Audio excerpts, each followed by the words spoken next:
So for this project you're gonna need a blank hair clip. These can be found at the various craft stores. You're gonna need a small scrap of paracord. This is about 25 centimeters. You're gonna need a larger scrap. This is a little under a meter and it will do, I hope. You're also gonna need a paracord needle, a good scissor, a good turbo flame lighter, and a plier. And then you're gonna need some satin string. This is 1 millimeter satin, and of course a needle for that too. That'll come later. First off, we need to build the hair clip. So I'm just gonna get what we don't need out of the way, as to not confuse too much. So the small scrap, cut off the ends here, so that you're able to gut the paracord. This is gutting the paracord means pulling out the inner wires, the inner strings. Then you're gonna need to make a somewhat pointy end. I usually do that by cutting some of it off so that I get a more diagonal angle on it. And then if your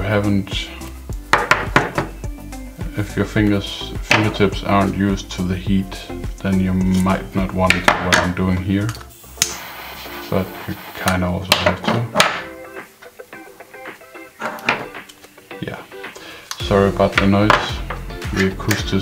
The acoustics in this room isn't all that great. I'm just gonna get this debris out of the way here. And then these blank hair clips have small holes that you need to put the ends through. This is where the pliers come in handy, because you can pull it through like so. You can also do it with your fingers, but I just find that the pliers are easier to work with, because by using my fingers I need to be very, very precise, whereas the pliers I can just pull it like so. So you tighten up the center core here. This will be the frame on which you build your hair clip. And you cut off to roughly 5 millimeters over the hole, and then you melt. And you want to really power melt it all the way down, like so. Just mesh it up. I use the end of my lighters for that. I find it's the easiest, even though I have tools for it. And then you repeat here. About 5 millimeters. And melt it again. Like so. You now have a frame. Then you take your other paracord here. I'm just gonna pre-melt this because I know I'll be mounting a needle on it. Or will it be the other end? It doesn't matter. Because I don't like mushroom ends on my cord. So, normally when you do a cobra weave you want to start from behind. In this case you don't. You want to start from above, but you basically go behind here.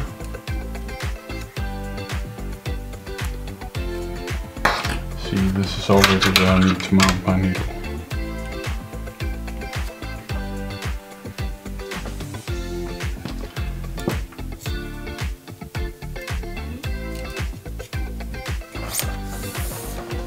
Then you want to find your center point-ish.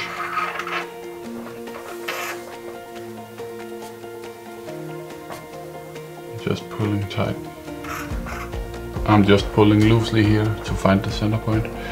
So we have it going under here. Then the strand we want to go over, and will always go over. You don't need a needle for that. And we're just simply gonna make a knot like so. And then what is important here is that we make sure that it can go almost over here, like so. Right, take the one that's going under, which is the one we put the needle on, make it go under, make the other one go over, tighten it up. An important thing here is that you tighten up as you go with the passes, because once you're done with the hair clip, it's done. So you need to do that as you work your way down. This is just a fairly standard copra weave, nothing too exciting about it. So I really enjoy working with these pointy needles. I haven't seen them anywhere except from my supplier, but they really make working with paracord so much easier. It's not that it can't be done, it can totally be done with like a marling spike or a standard fit, but for all intents and purposes I really like these. So as you can maybe imagine, I'm getting a bit antsy and nervous here that I might not have used enough paracord. I think I would not do this again with less than 1 meter. It will be a very, very tight fit.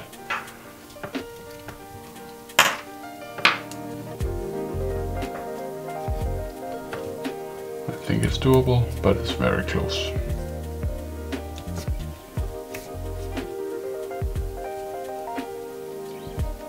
There we go. And as you can see here, there's just enough room to put in one final squeeze under the core strand, and then I need to work my way back here to get some cord to make a loop, and that's not even the final pass, because there are still some metal here, as you can see. And I really don't appreciate bad endings. So for the final one, you're just gonna do like you would make a standard box knot, because that's all a copra weave really is a series of box knots over a center core. So that looks nice. It's time to cut and cinch. So cut, some cinching.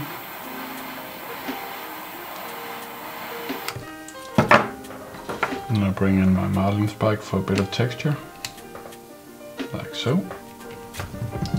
Tighten up on the other side a bit, just to make it a bit more nice.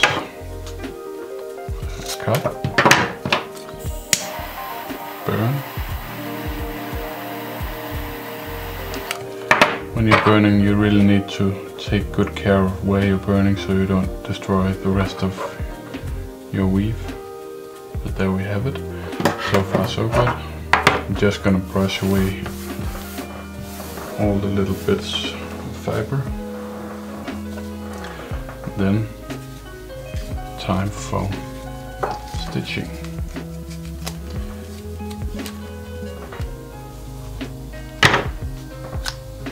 Now, if you don't have anything else, a big needle like this, which is a stopping needle, can be used. It has a big hole here, and you can see fairly easy to put it through. But of course, being the tool lover that I am, I of course have a needle which will fit even better once I melt the satin a bit. It has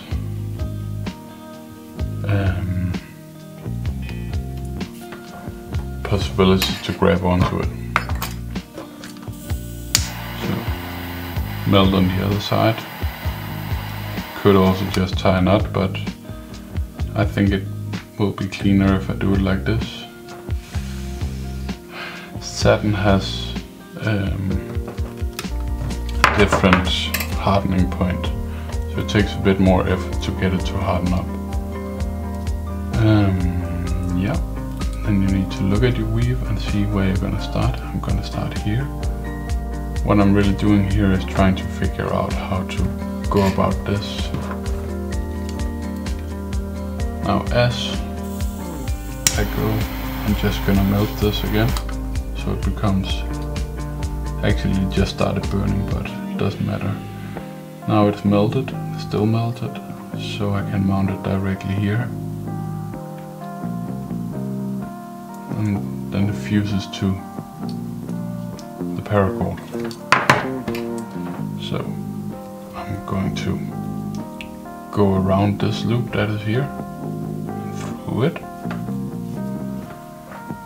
and then pass over it itself. And by doing so, then I go to the other side here, past the loop, back through the loop and over itself.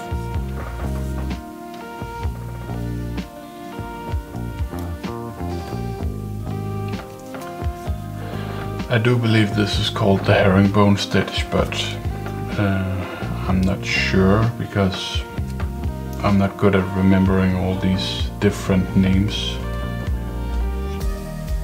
for especially stitch patterns. I just do something and it works, and I remember how I do it.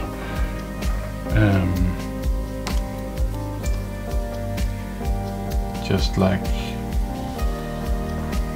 it becomes second nature to one to do these things eventually. But what I wanted to talk about was, this is a great little project if you're just starting out on your paracord journey and say you have some success and you want to build a small business where your hobby is able to pay for itself, which is more or less where I'm at. I've been lucky enough and blessed with enough customers so that I was actually able to invest in some pretty cool tools along the way. And I kind of feel like I want to share my journey with you guys if you want it. So I might set up a live stream someday, or maybe just do a how I grew my paracord business video. Anyway, as you can see, the pattern is really taking shape here and it's becoming very nice and elegant.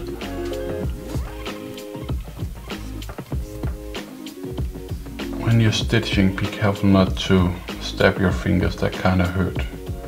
Didn't stab through though. But you know what they say, blood, sweat and tears.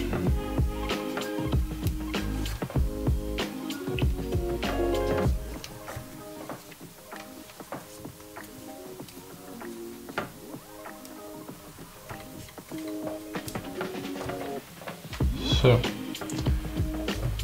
we're getting very near the end here. I think we have 2 more passes in it, and like so. And so we can see how it's finished off here. So we don't want to loop around here, we actually just want to go through here.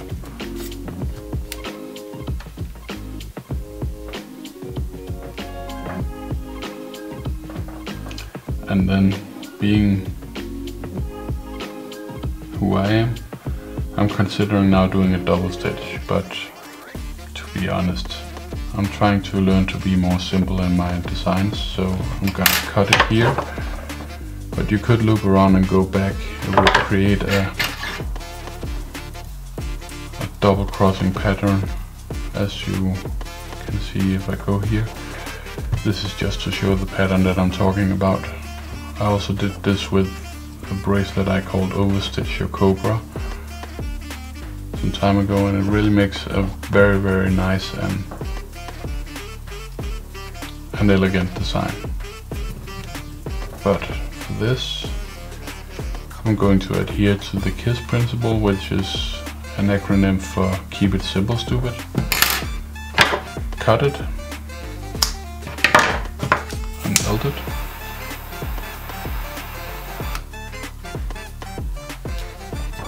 And it's done. Now this little project, of course, is something that you might be able to sell for, I don't know, $10 or something like that. Doesn't take that much effort or time or materials, but it looks very, very nice. And you can use all different kinds of color combinations for it. So, good little tip from me to you. Alright, that's about it for me. If you like this video, do please leave a like and a subscription, and as always, happy crafting.